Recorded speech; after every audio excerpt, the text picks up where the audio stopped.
Bonjour, nous sommes le lundi 6 novembre 2023. La météo semble plus ou moins bonne pour un mois de novembre. Rien à dire. On a quelques éclaircies, quelques nuages un petit peu bon qui s'agglutinent. Mais en tout cas, on a des éclaircies avec des nuages, comme je vous viens de vous dire. Et il fait plus ou moins bon pour un mois de novembre. Y a rien à dire. Bon, c'est vrai qu'il fait humide, il fait humide. Mais bon, je veux dire, c'est la période d'humidité avec si vous habitez près de, voilà, des arbres, les arbres font tomber des feuilles, et les feuilles ne sont pas prêtes de sécher très vite quand il y a de la pluie, hein. Bon, voilà, ça humidifie les sols et les sols restent humides du fait, voilà, de tas de feuilles. C'est comme ça. Alors, je vous présente ici un énoncé. Un corps est lancé verticalement vers le haut, atteint une vitesse de 8 mètres par seconde à 20 mètres de hauteur par rapport au sol. Calculez la vitesse initiale du corps et le temps écoulé entre le lancer et le retour au sol. Alors, je vous rappelle qu'ici, bon, c'est tout simplement un objet qu'on lance et ça fait référence, si vous voulez, à des notions de vitesse et de temps et d'espace. Donc, en fait, on a affaire à la cinématique. Donc, un corps est lancé verticalement vers le haut. Il faut voir qu'on lance un corps vers le haut, atteint une vitesse de 8 mètres par seconde à 20 mètres. Donc, ça veut dire que là, on a une hauteur de 20 mètres par rapport au sol, ben, la vitesse est de 8 mètres par seconde. On demande de calculer. Donc, on a une référence, hein, c'est une référence vitesse, espace-vitesse. Donc, on a une référence. Calculer la vitesse initiale du corps. Donc il faut calculer le V0, la vitesse initiale du lancer, et le temps écoulé entre le lancer et le retour. Voilà. Le lancer entre l'aller et le retour. Donc c'est le temps total, hein. Alors dans le temps total, il y a un temps montée plus un temps descente. Voilà, c'est ça qu'il faut trouver. Donc la première des choses qu'il faut faire, bon, on va poser le repère. Toujours du mal à ouvrir une feuille ici, je sais pas pourquoi.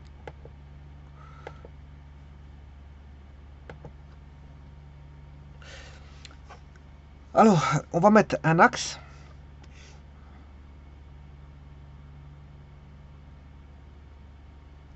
Je mets un axe orienté vers le haut. Le sol, il est ici. C'est le niveau 0. Alors, on dit qu'à 20 mètres, la vitesse est de 8 mètres par seconde. Alors, on lance un corps, hein. Le système, c'est un corps. Un corps est lancé verticalement vers le haut. Ben, c'est un corps, tout simplement, que je peux dessiner. Par exemple, une balle ou peu importe le corps, ce que c'est. C'est pas ça qui fait le système. C'est pas ça qui compte, c'est caractéristique. C'est caractéristique du système qui compte.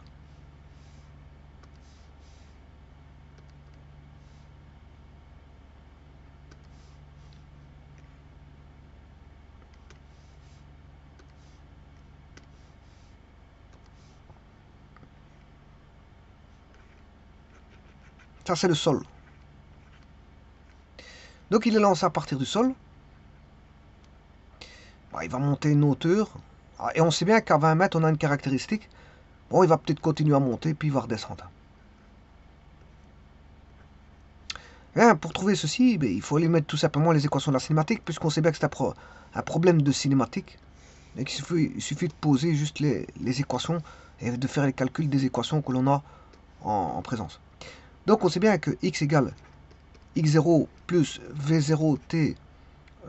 Oui, attention qu'ici, l'accélération de la pesanteur g, il est comme ceci.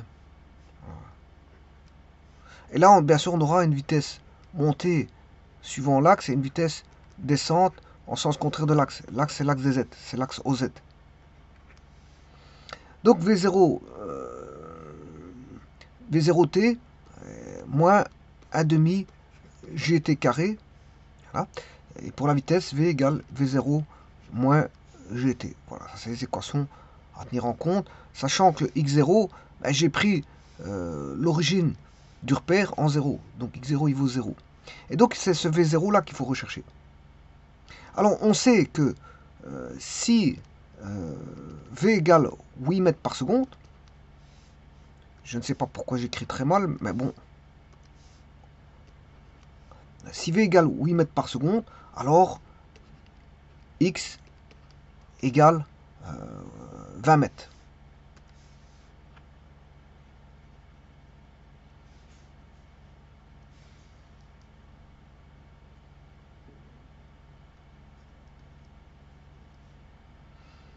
Alors pour écrire l'équation là, ben, le X il vaut 20 mètres égale V0T moins 1 demi GT carré. Et l'équation, la deuxième équation, bien sûr, je me base sur cette équation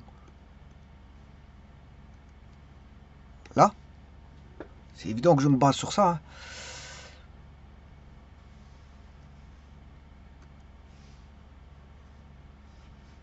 Donc, là, je vais avoir V, ben, c'est le V final, c'est-à-dire quand il vaudra 0. Il va s'arrêter.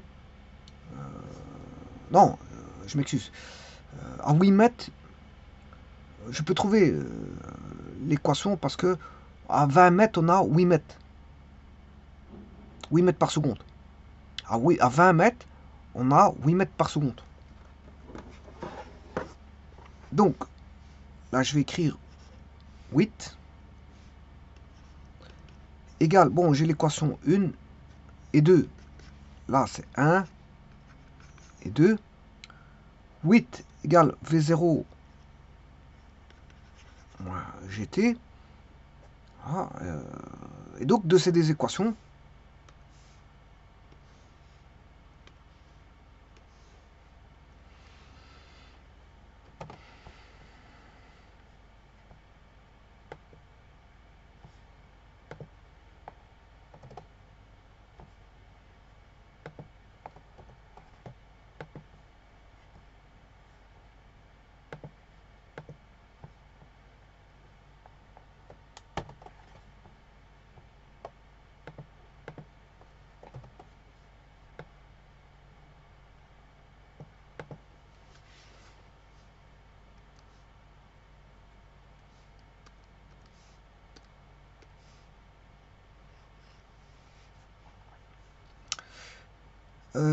je peux tirer le V0.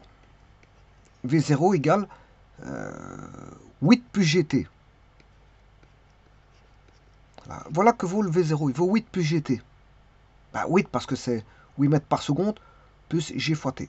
Alors je remplace la 1 dans la 2. Je fais ce qu'on appelle une substitution de variables.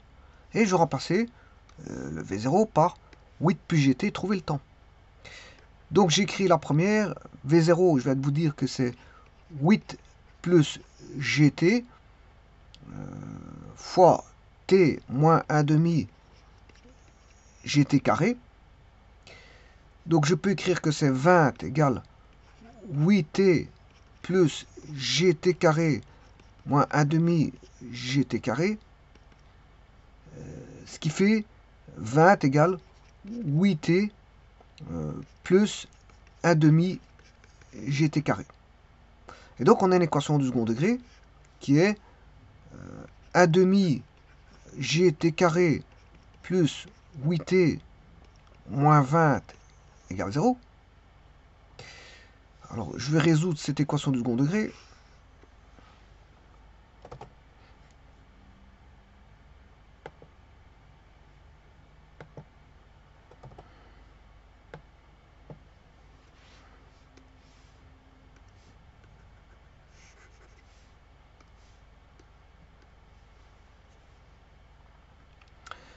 On a le ρ égale b carré qui vaut 64, 8 fois 8, 64, moins 4 fois a, ça c'est a, fois c, qui vaut moins 20. Alors on va calculer la machine. Donc 64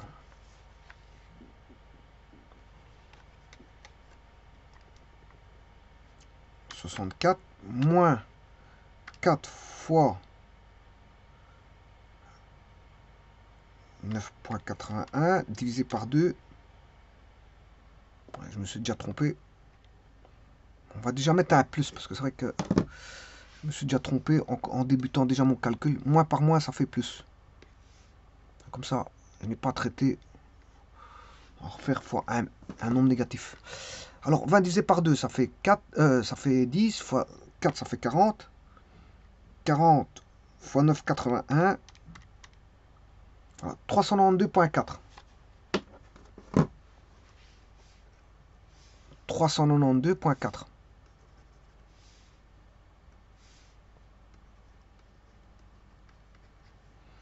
Ce qui fait au total 456. 456,4. Alors je prends, je trouve le temps. T1, 2, moins B, moins 8, plus sur 2 fois A, et moins 8, un demi, G, mais là il y a un moins. Mais là, celui-ci, j'ai même pas besoin de calculer, hein, le deuxième.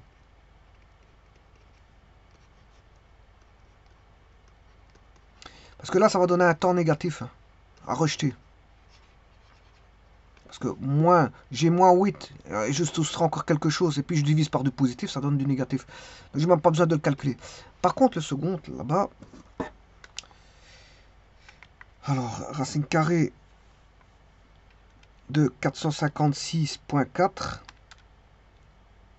moins 8 divisé par... Alors 2 divisé par 2, ça fait 1, divisé par 9,81, 1,36. Voilà. 1,36, 22, 34, 486. Moi, je prends 1,36. 1,36 secondes.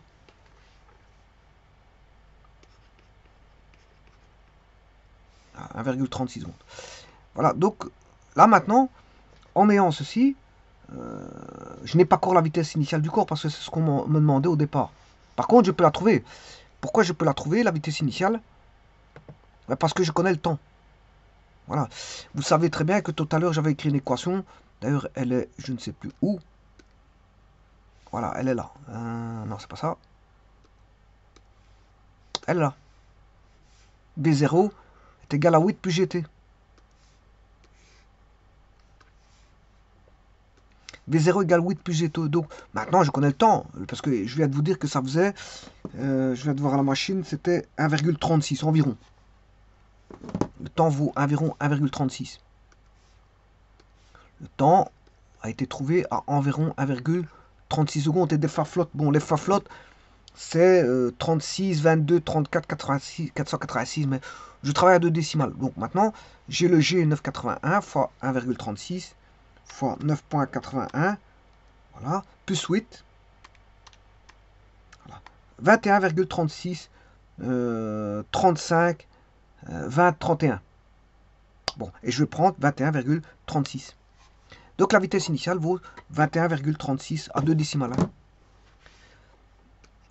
V0 égale 21,36 mètres par seconde. Bon, que je vais écrire ici dans l'énoncé. V0 égale 21,36 mètres par seconde. Et maintenant, on va. Ça, c'est pour le petit A. Voilà. Petit B, le temps écoulé entre le lancer et le retour. Et le retour au sol.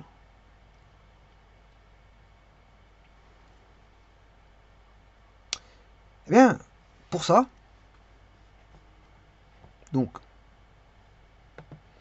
alors, on sait bien que pour aller de là, ça c'est le temps, pour aller de là à là, t égale 1,36 secondes.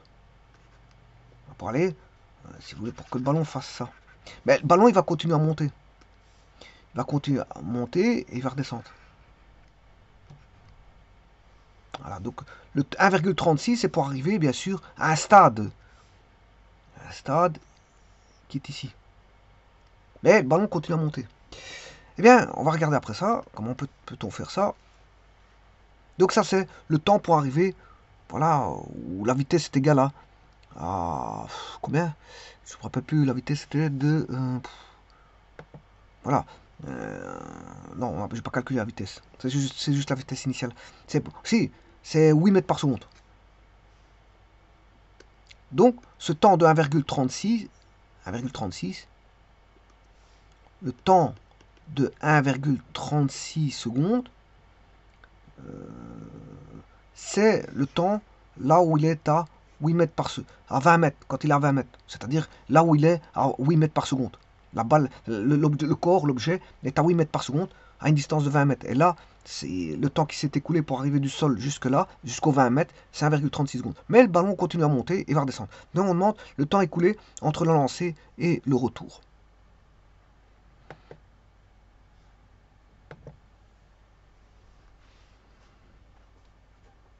Alors pour ça, je vais chercher l'équation générale, qui est l'équation horaire. L'équation horaire, l'espace en fonction du temps. X est une fonction du temps. Voilà. Ou si j'écrirais ceci, x de t. Hein. Voilà. X égale x de t. X est une fonction du temps. Et j'écrirais que x égale x0 plus v0t moins 1 demi gt carré. Sachant que x0 égale 0 parce qu'il est lancé à partir du sol. Et donc j'aurai v0t, donc celui-ci vaut 0. Alors, je vais avoir le x, il vaudra 0 parce qu'il retombe au sol. Je le lance ici au sol et retombe au sol. Donc il part de x0 égale 0, mais le x final, il vaut aussi 0. Le x final vaudra 0. Donc xf, bon, je pourrais appeler x final, non, c'est pas ici, je m'excuse. Un deuxième point serait le x final. Et le x final serait considéré aussi à 0. Donc le x initial est à 0, et le x final est à 0, parce que on démarre et retombe au sol. Donc il est démarré au sol et retombe au sol. Ouais, donc le x départ est au sol, le x final est au sol. Voilà, tout simplement. Et donc je peux écrire, bon, la vitesse initiale on la connaît, puisque je vais de la calculer. Elle est valable, c'est une, on va dire, c'est une constante, hein, la vitesse initiale, c'est la vitesse lancée au départ. Donc on aura 0 est égal à 0, 0 final, il est au sol, 0 initial parce qu'il est au départ, c'est le sol, il est lancé à partir du sol pour être retombé au sol, plus le V0t que l'on connaît, moins 1 demi gt carré. Donc je peux trouver le temps. Bon, comment pourrait-on faire? Ben, je peux dire que V0 moins V0t est égal à moins 1 demi gt carré. Ce qui veut dire que là, 1 demi gt carré est égal à V0t. Je retire le temps, je retire les signes. Hein. Je simplifie les moins, tout simplement. Et ça, je vais le traiter ailleurs, bien sûr.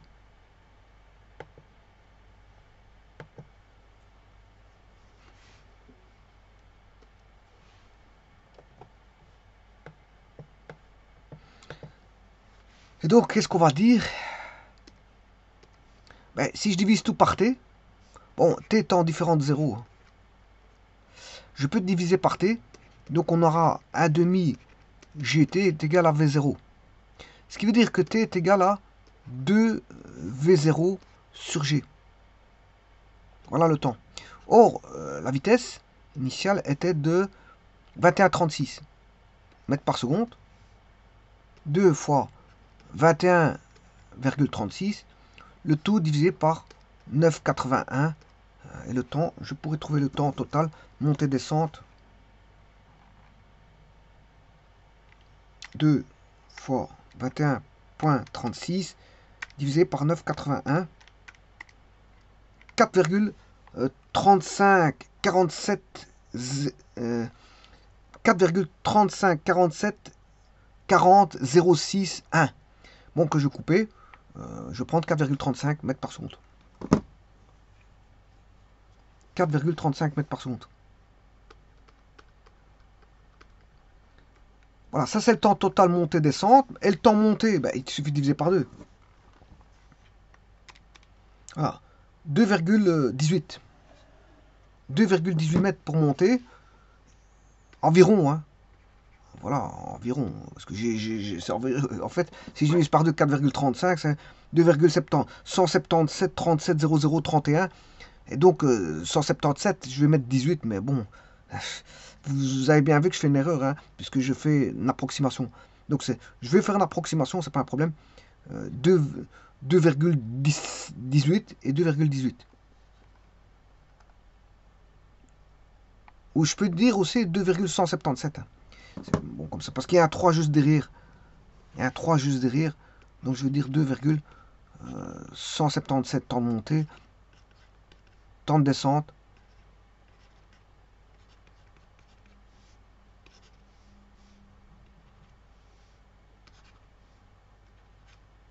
Voilà. Et donc le temps montée-descente, il fait 4,35. Temps total, montée-descente, 4,35 secondes. Et ça, vous avez la réponse B. Et ça, c'est la réponse A. Je vous remercie.